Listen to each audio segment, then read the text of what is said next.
The SmackDown exclusive Bash at the Beach pay-per-view that happened 2 episodes ago ended with Daniel Bryan taking an absolute beating at the hands of Randy Orton. Plus we had the return of CM Punk, some debuting tag teams, and now we go into our first SmackDown Live post that pay-per-view.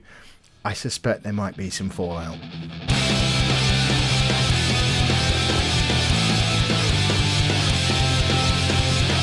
Hello and welcome to part 7 of my Total Extreme Wrestling 2016 WWE playthrough. I'm Kev and we're kicking SmackDown off with the first piece of fallout from the Bash at the Beach pay-per-view. Randy Orton is our new WWE champion. He turned heel at the pay-per-view by beating up a non-wrestling authority figure, Daniel Bryan, and he's out in the ring celebrating. And out comes Jinder Mahal saying, hang on, what happened? I don't understand what happened. Give me my rematch. And CM Punk also comes out to the ring and says, whoa, whoa, whoa, you lost, little fella. And I'm pretty sure I was re-signed to be straight into this heavyweight title picture. I am the man around here. I'm a multiple-time WWE champion. Forget your stupid rematch. I'm having a shot against Randy Orton. After all, he beat up my big buddy Daniel Bryan, and I need to get some payback. Bryan's not even here. He's injured. He shouldn't have been wrestling, or shouldn't have been being beaten up. He can't wrestle. I need to right these wrongs by taking on Randy Orton myself. It's a strong segment. We get an 84. Jinder Mahal obviously is going to perform poorly in a ring that contains Randy Orton and CM Punk. Randy Orton, on my little measure in the creative meeting thing that's behind the scenes on Total Extreme Wrestling, tells me he is the hottest property in WWE at the moment. Randy Orton, he's the #1 heel. He is massive amounts of momentum following the heel turn on Daniel Bryan. And CM Punk, obviously newly debuting. I think he's number 2 or number 3 on that list of who's the hottest properties in the company at the moment. So Mahal was never going to look good in a ring with these two in it, but performs respectably. We get an 84. That's perfectly okay. And out comes Shane McMahon saying, I hear what you're both saying. As Punk has just said, Daniel Bryan's not here tonight, so I'm going to be running things. We still don't know who the general manager of SmackDown is. So many folk in charge around here. But I think what went on at the weekend was despicable. And because of that, Randy, you're going to have your first defense of the title tonight, and it's going to be a rematch. Jinder Mahal, you get your rematch against Randy Orton. That's going to happen tonight. And to be honest, Randy, I hope you lose, because if you don't, I'll just put you up against CM Punk next week. And we'll just keep putting you in title matches until we can get that title off you. You are not a man that I want representing this company. We get a 71 in the segment. The WWE title storyline loses a little bit of heat, probably because we're still featuring Jinder Mahal in it. We'll see what happens, eh?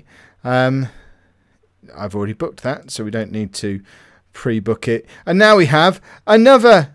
What? Oh, I pressed the wrong button. Now we have another rematch from the Bash at the Beach pay-per-view, where the New Day defeated the Usos to become the new tag team champions. The Usos cashing in their rematch clause straight away, and the New Day win again. It's their first defense of the title. I mean, it's a pretty respectable performance all round. Everyone in the high 50s, low 60s. Big E is the big standout man, and he's the one who picks up the pin on Jey Uso. We get 63 on the segment. That's fine for the tag division. I would expect, I mean, these are, of all of the tag teams that we've got, these 4 are our big stars. When we auto push, these are the guys who are coming out as upper mid-carders and could probably be perfectly acceptable on singles runs on their own.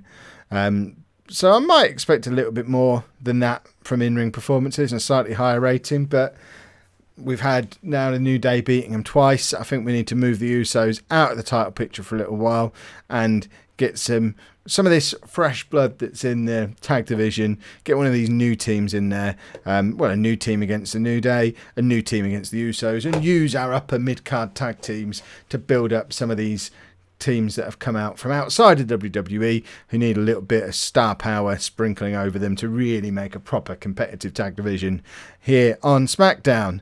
And we have Beer Money come out and say, in the vein of what that faceless voice was just saying, we beat the Briscoe brothers at the weekend. As far as we're concerned, that makes us #1 contenders. And we'd very much like our match, please.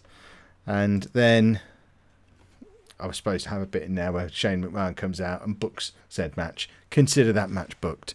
And then we go into a women's singles match. It's Asuka picking up another win, defeating Emma. Her in-ring performance was way ahead of what Emma's is.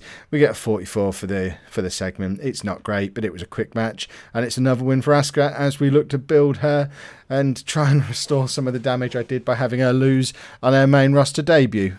Get this long unbeaten run going again. Someone should have told me not to have her lose. And then we have our WWE title rematch quite early on in the night. Interesting. But it should fit sort of at the top of the hour. That's where I was trying to aim. I might be a little bit early. But we have Randy Orton being completely dominant. Picking up the win with an RKO in just 4 and a bit minutes. Worryingly, he's got an undisclosed shoulder injury. So this guy who we're building up as our #1 heel in the company, dominantly defeating Jinder Mahal, he's now got an injury. That's a problem. We only get a 58 for the segment. Orton with an 83, Mahal with a 61. We do advance our storyline, but it loses even more heat because Jinder Mahal's involved in it still. And I am worried at what this injury might mean for our WWE title plans. If Randy Orton has picked up an injury, then I guess Jinder Mahal has to stay involved in the title picture a little bit longer because CM Punk's a face. Oh, this could be a disaster. Yeah, thanks, Arn. And then we have CM Punk coming out and challenging Randy Orton to a match. Orton just refuses, says, "Nah, you're all right. I don't really need to do a match. That's fine." And Daniel Bryan's here. Daniel Bryan charges out and beats the snot out of an already injured Randy Orton. I didn't realise he was already injured at this point. We're probably making it even worse by having him involved in segments now. But Bryan comes out, starts to... I mean, he's heavily taped, but he's in wrestling gear. And that's important. We've got Daniel Bryan in wrestling gear, not this suit nonsense. But he's taped all over and you can tell he's injured. He's limping a little bit, but he's got enough about him to leave Randy Orton lying on the floor of the ring, and he just makes his way back up the ramp. CM Punk's still stood at the top of the ramp, just watching everything go on the way CM Punk does. In fact, forget stood at the top of the ramp. He sat there with his legs crossed, just with that CM Punk look on his face, just you know, see how this pans out. And the way it pans out is Daniel Bryan rushes past Punk, rushes past Bryan. He's got a referee in tow. He's got his Money in the Bank briefcase in hand. And he's getting into the ring to cash in on a prone Randy Orton when both Punk and Bryan rush to the ring, fight off Baron Corbin. We don't like Randy Orton, obviously, but not like this. This isn't how it's going to be. You're not having his title. One of us is taking that title off of him, and we end up with the 4 of them, very tense between them. They're all at each other's throats. We've got Orton and Bryan both hobbling around with injuries. Punk's completely fresh. Corbin's completely fresh, and they're all ready to do battle right now. So out comes Triple H to say, "Well, okay, I see what's going on here. We've got some wrestling that needs to take place.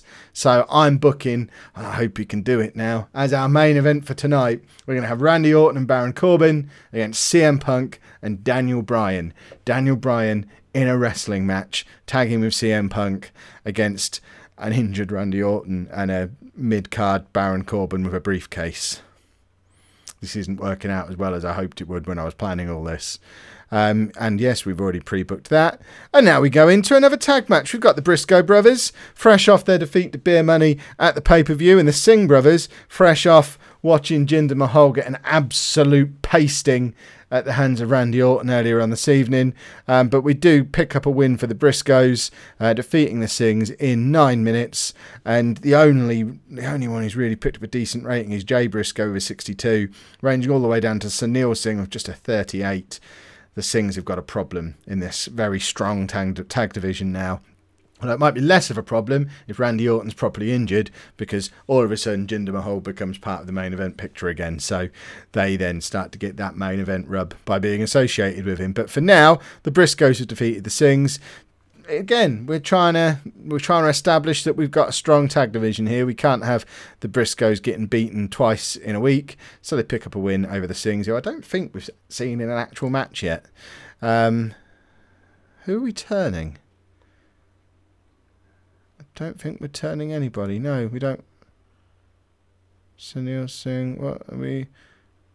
Oh, we're just changing. I don't think he had a very good gimmick. He's still going to be heel, so we're just going to. Okay, we will change his gimmick to Hired Gun, which gets above average. So, that's fine. We've changed his gimmick. And now we have Shane McMahon coming out again, not to be outdone by Triple H in his booking of matches. He's announcing a new signing. Welcome back to SmackDown, Alberto Del Rio. We only get a 59 for the segment, but we put Del Rio straight into a match against Sami Zayn, which is the longest match of the night so far. 14 minutes, proper back and forth, good wrestling match. But Sami Zayn does pick up the win after a haluva kick. We get a 68 for the segment, which is actually above what the scores that Ivan Man got for their in-ring performance. So we've just got, in general, a very good match there, or a decent match, it's saying. I say very good, but it's a long one. And we then have The Miz come out. He's got his Intercontinental Challenge, open challenge thing. And Sami Zayn wants to, yeah, I'll have some of this. If I'd have known this was going to happen before Del Rio, I might have just done this one. But The Miz says, no. There's two people who've come out to answer the challenge. You're there. Jason Jordan's here as well. He wants to answer my challenge. Kurt Angle's not his dad. And I'm going to go for the one who's... You've had a long, grueling match, Sammy. You go and rest up. Don't you worry. I'll have my match against Jason Jordan. And he does exactly that. He defeats him. It's his third defence of the Intercontinental title. He completely outshines Jason Jordan. And Sami Zayn doesn't get his match and is just frustrated watching it on a monitor out back. He wants the Intercontinental title. He wants a shot at The Miz. But can't really argue with the logic. He'd already had a match that night. Jason Jordan had not. And then we go into a women's tag team match. I mentioned on the Raw episode earlier in the week that we have got quite a deep women's division now. We need to start showcasing a few more of them. So we had Asuka and Emma earlier in the night. Both Bliss, because I don't want my Amazon Echo to go off. Both Bliss and Naomi are having the night off because they've had a busy few weeks. So we've got Becky Lynch and Sasha Banks taking on Charlotte Flair and Mickie James. And it is Banks who picks up the win, submitting Mickie James with the Banks statement. In terms of in-ring, well, there you go. Sasha Banks head and shoulders above everyone else with Mickie James as the weak link. I'm surprised to see Charlotte Flair with a fairly low rating, similar-ish to Becky Lynch. But we are starting to move towards a women's division where Sasha Banks and Asuka are starting to stand out as the top performers in the division. And I think we may be starting to form the early stages of a title challenge for I think SummerSlam's the next pay-per-view that SmackDown are going to be a part of. And we've got old Shane McMahon out again, just saying, I'm just here to announce a match. That's it.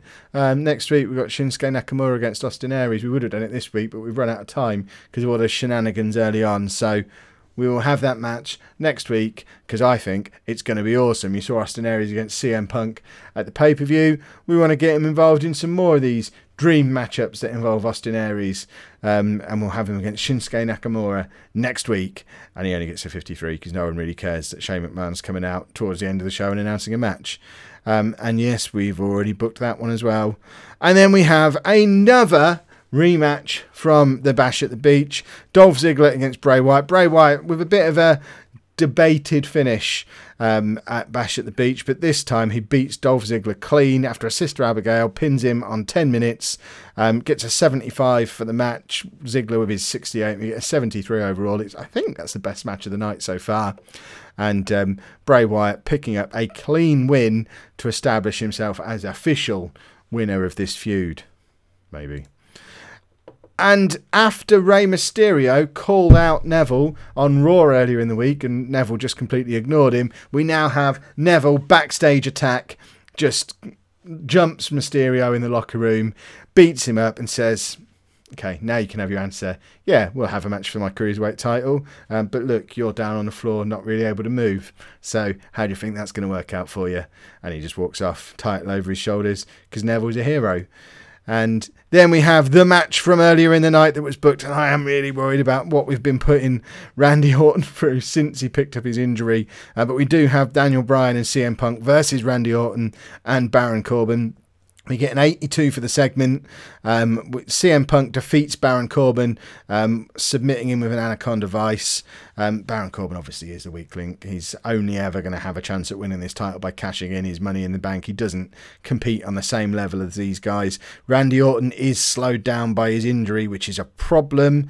We're going to have to see what the damage that is, and you'll find out on our next SmackDown episode, probably this time next week-ish, maybe. But I am a little bit worried that we might have to very quickly rethink what we do with this WWE title. But the three big guys in this match all doing incredibly well. Punk, Bryan and Orton all getting into the 80s. Punk with the lowest of the three, which is interesting, and Orton with the highest in-ring performance despite being injured. And our WWE title storyline advances with the segment, and that is how the show ends. Randy Orton is injured, CM Punk is victorious in the ring, Baron Corbin's been put in his place, and Daniel Bryan is wrestling again. We get an 80 for the show. A green show is always a good show, and to add that to the Raw we had earlier in the week, we are building up towards what should be quite an interesting SummerSlam in a few weeks' time. If you've enjoyed that, please make sure you pop a like on there for me. As I said previously as well, let me know down in the comments what you liked about my booking, what you'd change about it, where you would go from here. Subscribe to the channel if you'd like to see more. And thank you very much for watching.